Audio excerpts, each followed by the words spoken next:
I was completely unaware of the impact that that was having. And whether you consider global warming a thing or climate change a thing or whatever, I've got plenty of people that are like, hey, if we can just have cleaner air and cleaner water, that makes sense to me. And what was interesting is you saw this happen when COVID happened and all of a sudden the world shut down, right? Never before in our history, modern history, have we had everybody just push the pause button for a year or two. Well, what ended up happening? If you look at the death rates, and this is what kind of locked more in for me, we would lose on average before COVID, about 7 million people a year would die because of air quality. In other words, airborne particulate would get into their lungs. It would kill them. 7 million people a year. Wow. Now, what was interesting is when we quit flying our planes and our cars and our trucks and our factories and everything that's basically just pushing stuff up into the atmosphere, when we quit doing that, we lost millions of people to COVID, but we dropped the death rate by millions of people who weren't dying of airborne particulate disease. I kind of look at that and I go, whether you believe that global warming or climate change is an issue or not, that to me comes down to education, because I can tell you 10 years ago, I don't know that I believed it either. But for 10 years, I have looked at the data and I've looked at the science, and then there's just common sense, which is, wait a second, when I was a kid and I grew up in Florida,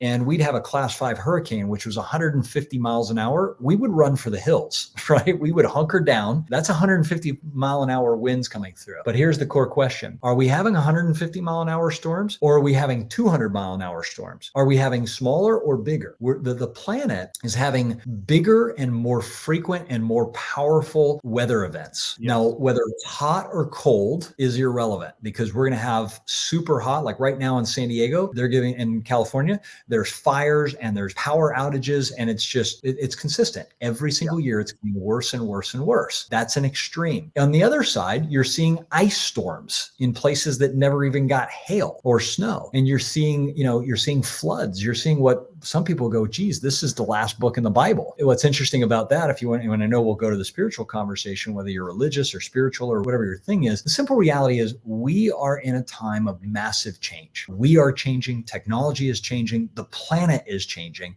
And we're either going to adapt or we're going to be a part of the 6th mass extinction. And this is the data that I got into that really woke me up. And I encourage everybody to Google it. What I found is the only people who can refute some of this data and really make a case for it are the people who are profiting from it staying the way that it is. And listen, I get it. If I was making $10 billion a month selling people fossil fuels, I wouldn't want it to change either.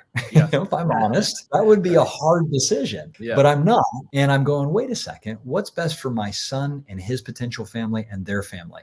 Well, if you look at the data that talks about this thing called the 6th mass extinction, there are charts that show you the animal species just 10, 20, 30, 40 years ago, and what is happening now to the animal species, the plant species, and the human species. If you look at it, we are in mass decline. As a matter of fact, Elon Musk was talking about it recently. His biggest concern is population die-off. Do you think that in the last 10, 20, 30, 40 years, you know more or less people that are dealing with cancer? Exponentially more. As a matter of fact, in our executive board meeting, in our quarterly last week, 50% of the people in our boardroom had either them or their close family dealing with it, right? Yes. Our best friend is dealing with stage 4 right now. When I look at this, I'm like, how did we get here? Well, It isn't because we're breathing clean air and eating healthy food and drinking healthy water. That's not the case. We are a byproduct of our environment. So as you stack more and more evidence, and as you start to look at what's the agenda to propagate a certain narrative, right? I'll tell you, my agenda is to move us to clean energy, not only so we can build a game-changing business and get us off of fossil fuels. I want to clean up the environment. I also want to shift the power back to people. Hi, I'm Steve Rodgers.